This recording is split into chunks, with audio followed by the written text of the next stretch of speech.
સ્વજનો અને મિત્રો, આજે નાનકડી અને છતાં બહુ જ મજાની સરસ વાત કરવી છે. એક ગુરુને બે શિષ્યો હતા.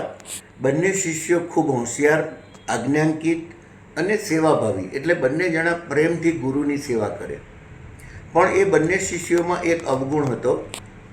બંને પોતે એવું માનતા હતા કે હું મહાન છું.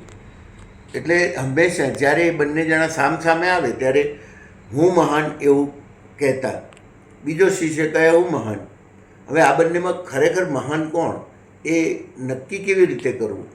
એટલે એક વખત બંને જણાએ સંપીને ગુરુ પાસે જવાનું નક્કી કર્યું અને એમ પણ નિર્ધાર કર્યો કે ગુરુ જેને મહાન માને એ મહાન.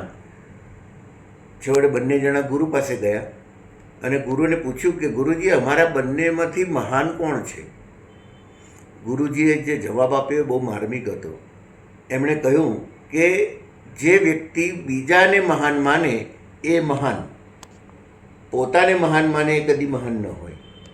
એટલે ગુરુની વાત સાંભળ્યા પછી બંને શિષ્યો ભોંઠા તો પડ્યા, પણ હવે જે અત્યાર સુધી હું મહાન કરતા હતા એના બદલે હવે તું મહાન એમ કરવા માંડ્યા.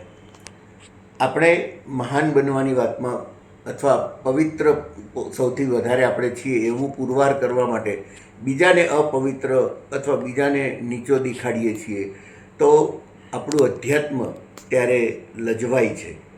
સાચું અધ્યાત્મ એ છે કે જે બીજાને પણ પવિત્ર કરે, મહાન કરે, અને એ દ્વારા આપણે તો સ્વયં મહાન અને પવિત્ર થવાનું જ છે.